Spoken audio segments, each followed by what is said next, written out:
Welcome to the intersection of technology, cybersecurity, and society. Welcome to ITSPmagazine. Knowledge is power, now more than ever.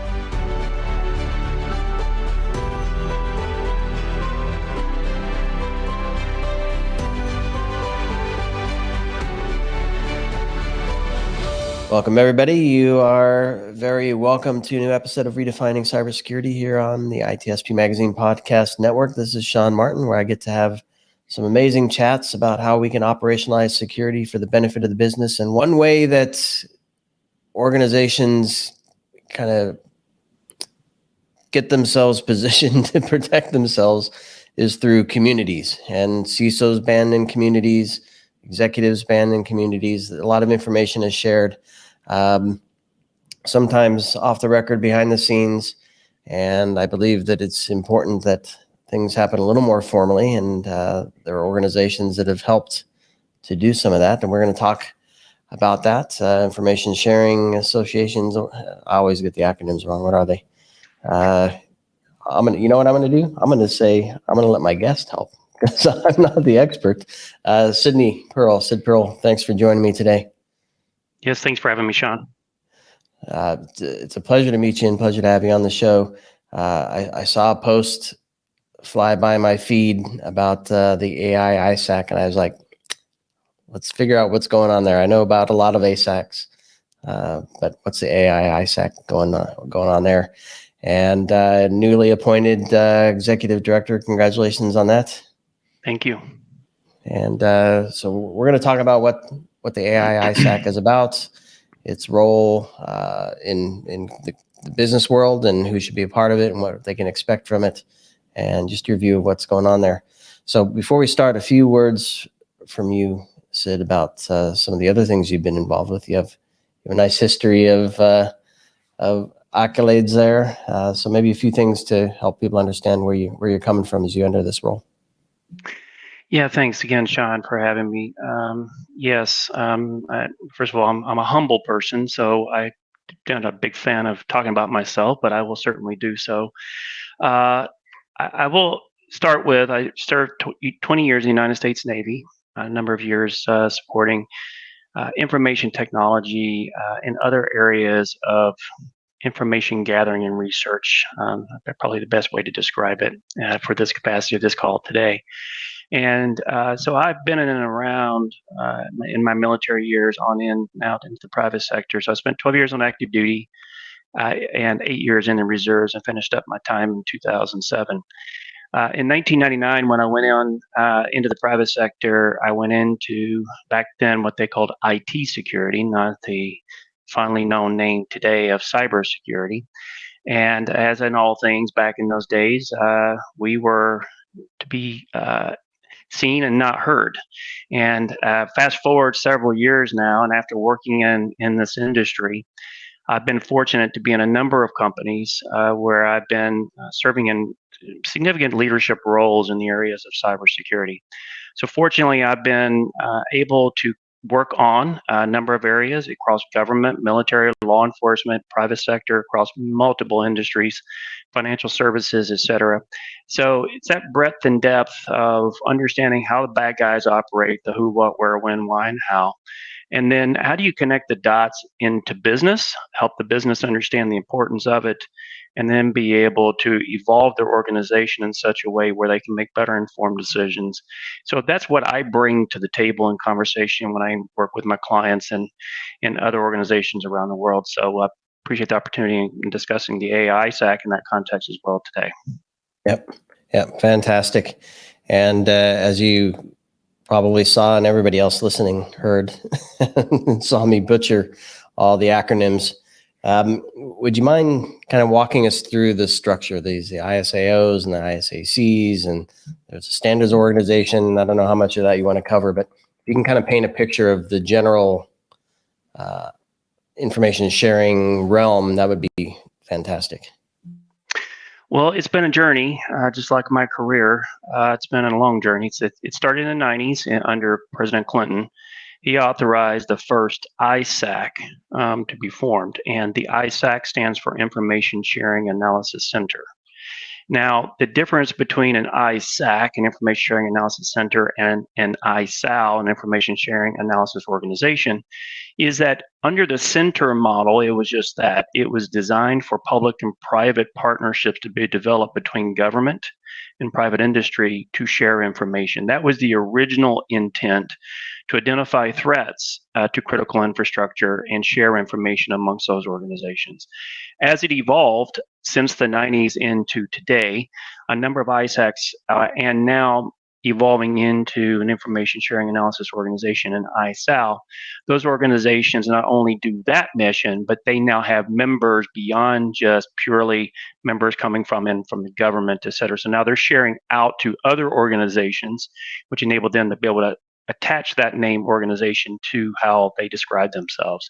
So it's been an evolution in that sense. And the ISAC, the reason why for the artificial intelligence ISAC is that we knew that we're going to need to be able to share with both government and private sector. And so going back to the traditional intent of what an ISAC was formed to do, we felt an ISAC was best placed for the AI to be able to operate.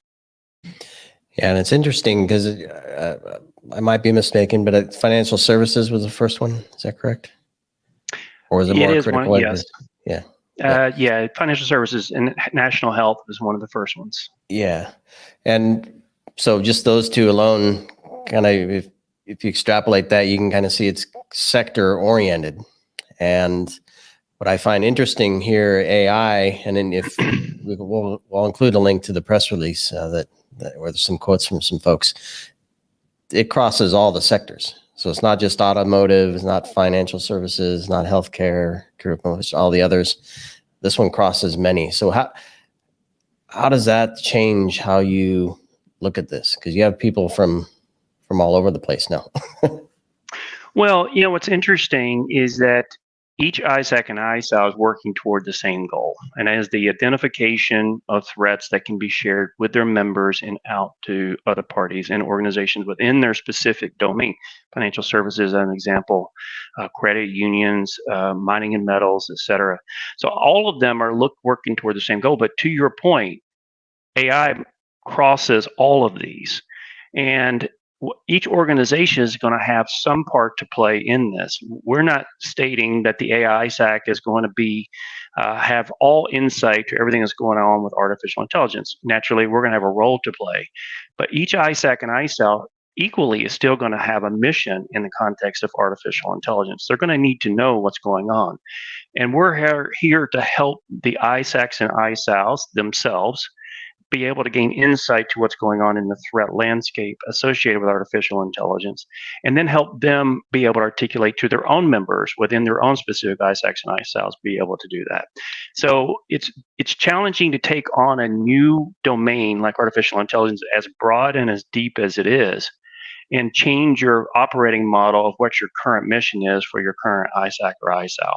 So that's one of the reasons why the AI-ISAC was created, is to be able to help those ISACs and ISALs, as well as our own members, be able to gain insight to what's going on with artificial intelligence. And as you know, artificial intelligence is going to be touching areas like robotics, for example. And how are you going to navigate those types of waters and be able to know how's it going to affect my operational environment, and what does that mean for me in the future? So those are all various reasons why we felt the AI-ISAC need to be established and stood up. Yeah, I love it. And it might be a step back here, but for folks who may not be completely familiar with the process of what it does, can you describe what an ISAC does? And it sounds like now you have members of your ISAC, and then also this ISAC extension, this web of ISACs that you have to work with as well.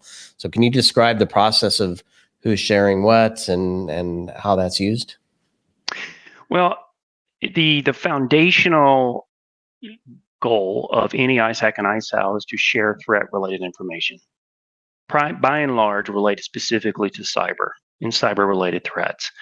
And then when you take it from that level up to, say, mapping it into critical infrastructure, gathering the threats across those different types of domains for their specific area, financial service, for example, healthcare, et cetera. They gather these specific cyber-related threats and then share that out to their various members. And so what we've created, and I'll give you an example, our current AI-ISAC is associated with the International Association of Certified ISACs out of Kennedy Space Center.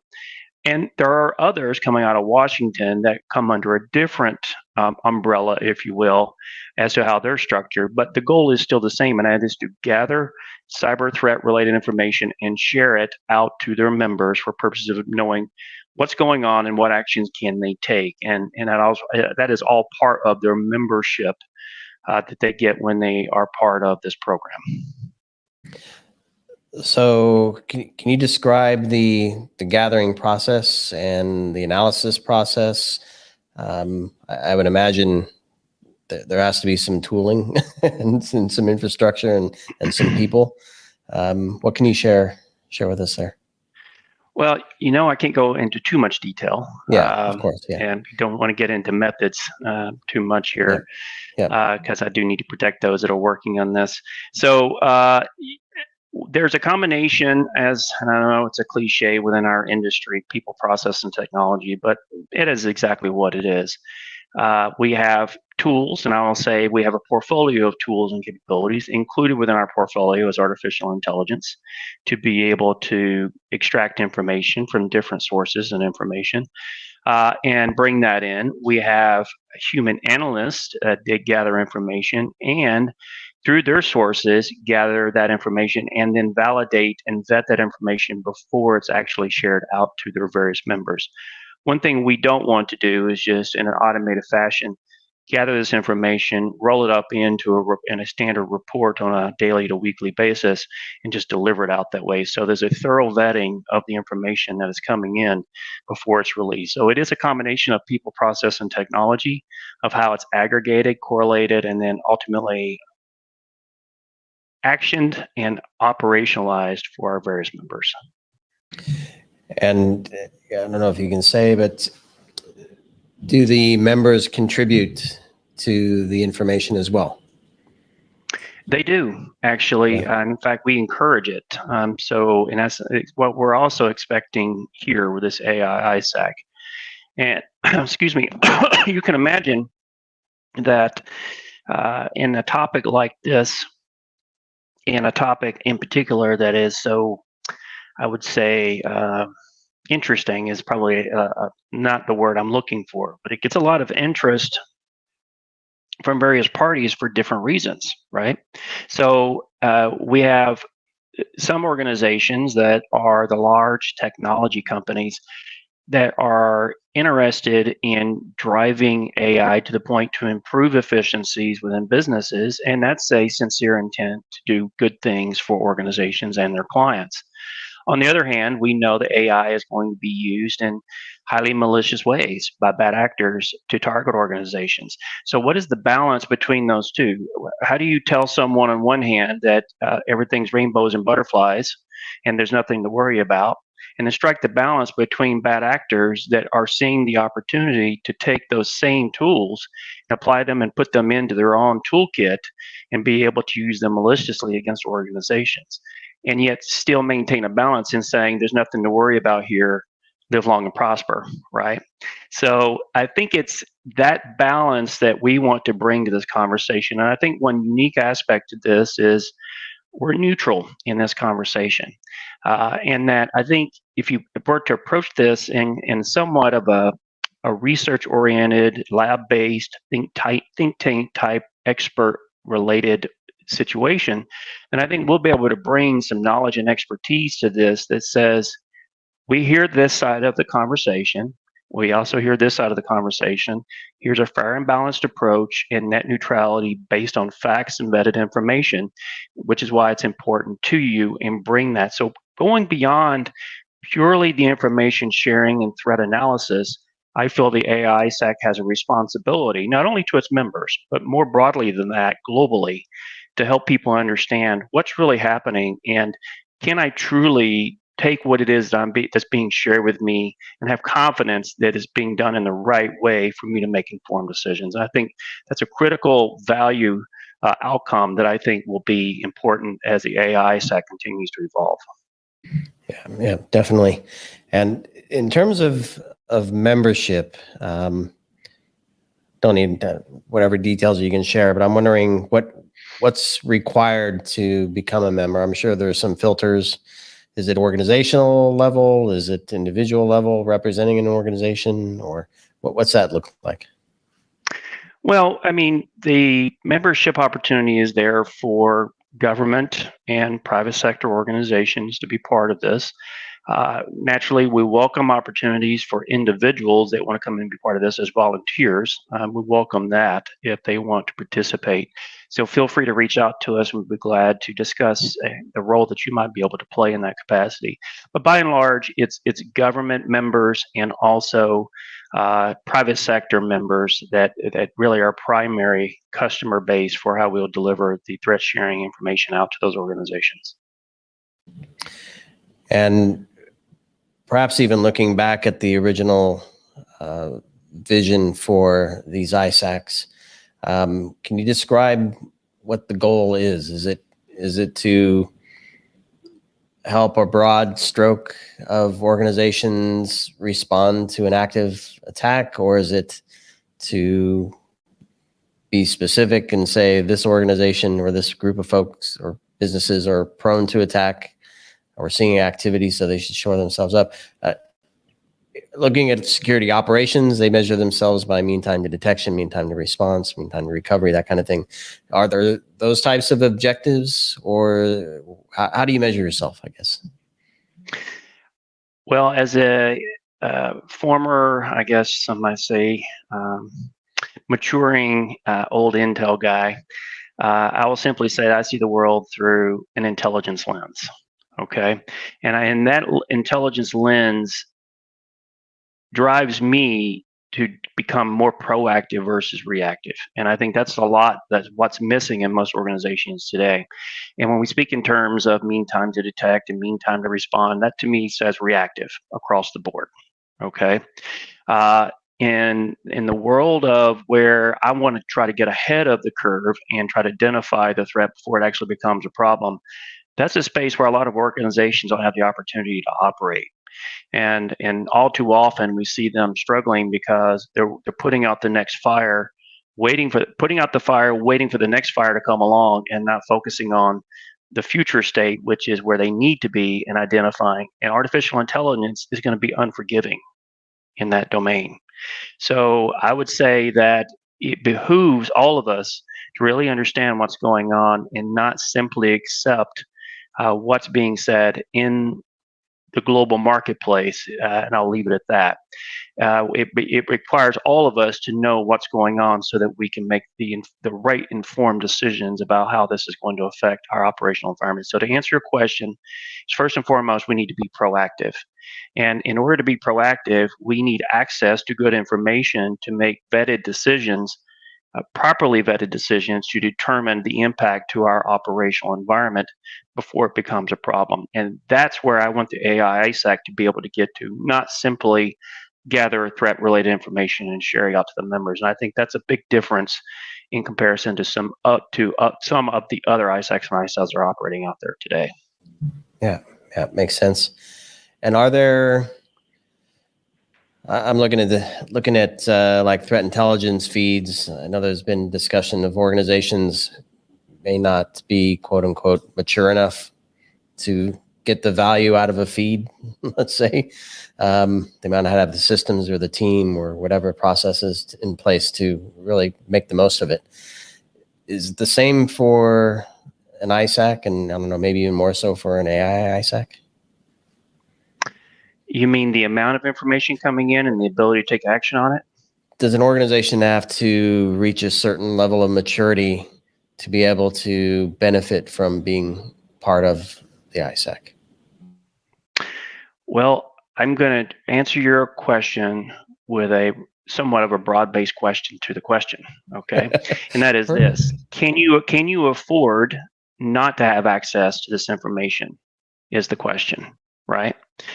As fast as the world is now moving today, if you look across the 16 domains of critical infrastructure, knowing the challenges that we've experienced in the past of how fast the bad guys can move, get their tools in place, sell those tools out to their own marketplace, and exponentially grow their own business and do damage across those environments, can you afford not to have access to the information, right?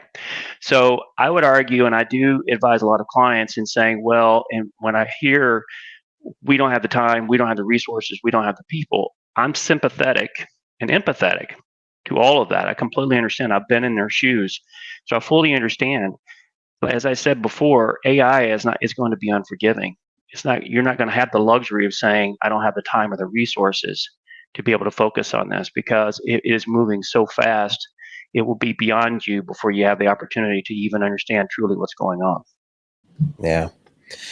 And of course, there's the cyber criminals do a pretty decent job of sharing, right, and collaborating, and they have their own supply chain of providers of services and technologies and all that stuff.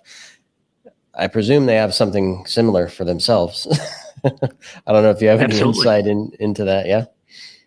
Well, yeah, they have their own operational networks. They have their own means and ability to be able to orchestrate their networks, get their, let's just call them tools for lack of a better word, to get their tools to their networks for that to then be spread all over the world. And that happens continuously. And now when you take artificial intelligence with the ability to do real-time translation, I'm talking about code level translation to something that may have been developed in, say, China or Japan or somewhere in the Middle East or the United States, or whatever the case may be. When you can do real-time code translation and turn that into a malicious code for your own operational purposes, now Pandora's box has been opened in ways that you haven't even thought about before, right? So now it creates a whole new level of challenges that most organizations just aren't quite prepared for. As I said, I think this is why the AI-ISAC has a mission beyond purely threat sharing. We need to be able to help these organizations understand the trajectory of where all this is headed. Yeah, yeah, I love that. Big effort ahead of you. What do you need to succeed, Sid, and how can this audience help you? I have CISOs, security leaders, practitioners, business folks listening and watching us here. How can they help you? Well, first, let's understand that there is no us versus them in this scenario.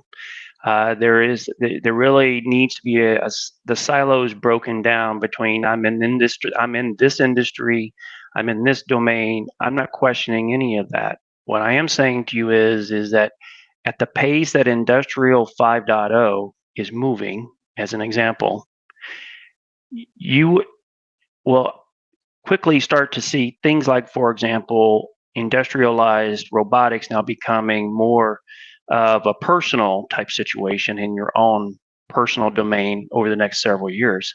So to answer your question is that what I'm asking everyone to do with sincerity is to move beyond their comfort zone in the silos that they currently operate in within their own domain, and think more broadly about artificial intelligence, not only how it can help you in improving your business efficiencies, which I fully support. I want to say for the record that I fully support the efficiency in the positive use of a benevolent use of AI in a positive way. However, on the dark side of the moon, as they might say, I equally would ask the CISOs and others that want to be part of this to first step out of your comfort zone and say AI is more broadly applicable to everything. And so through that lens, how can I bring my experience, my knowledge, and my team and my perspective to someone like the AI-ISAC, help provide some insight to that so that we can aggregate this in such a way to where we can help everyone, not just a specific few. Yeah. And would you mind taking a moment, because to to be comfortable in doing that, it requires trust. Can you kind of describe how that trust is established with the ISAC? Well, I will say to you, going back to the genesis of the ISACs, that one of the biggest challenges they've had over the years is the trust between private sector and government. On one hand, government will say, provide me what it is that you have and trust me, and in return, not give them anything back in return, right? And so we don't want to be in that position. And again, please understand, I'm not picking on our friends in the government by any means. I'm simply saying this is what has been experienced by a number that have been involved with this over the years. So building trust is critical, and trust is earned. So I'm not here to say to anyone here today that you need to trust me because I've been in the industry for 30 years. That's just a credibility statement for you to have at least a beginning conversation.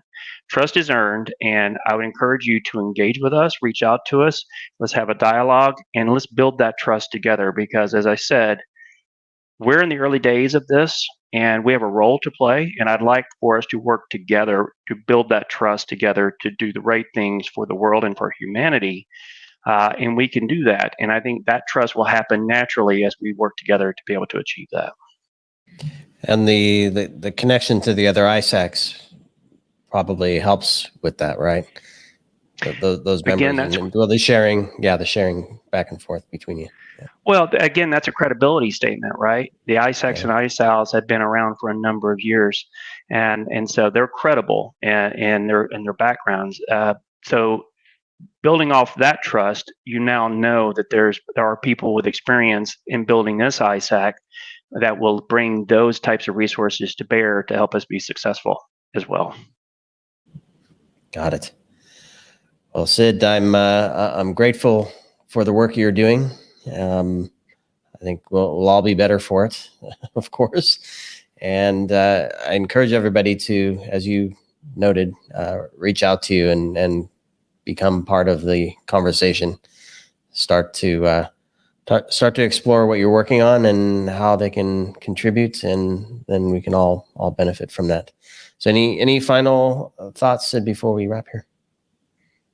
Just my message to everyone is, as I stated, we want to work with you. We want to collaborate with you. We want to build the organization of trust with you. And my last statement is that we're in this together. And if we work together, we will be able to adapt to these changes that are coming our direction. And we welcome the opportunity to work with you to be part of that.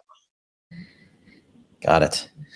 And I will include whatever social details you want to provide us, Sid, to share with folks listening and watching. Any links you have, I'll certainly include the link to the press release that outlines and has some good details in there as well about what you're working on. And yeah, hopefully you get some folks joining you here shortly. I'm quite certain we will. So thank you, Sean. Thank you. And thanks everybody for listening and watching, and be sure to subscribe, share, and all that other fun stuff right after you reach out to Sid and become part of the AI-ISAC. Thanks everybody. Thanks, Sid. Thank you. Take care. We hope you enjoyed this conversation. If you learned something new and this story made you think, then share ITSPmagazine with your friends, family, and colleagues. If you represent a company and wish to associate your brand with our conversations, sponsor one or more of our columns. We hope you will come back for more stories and follow us on our journey. You can always find us at the intersection of technology, cybersecurity, and society.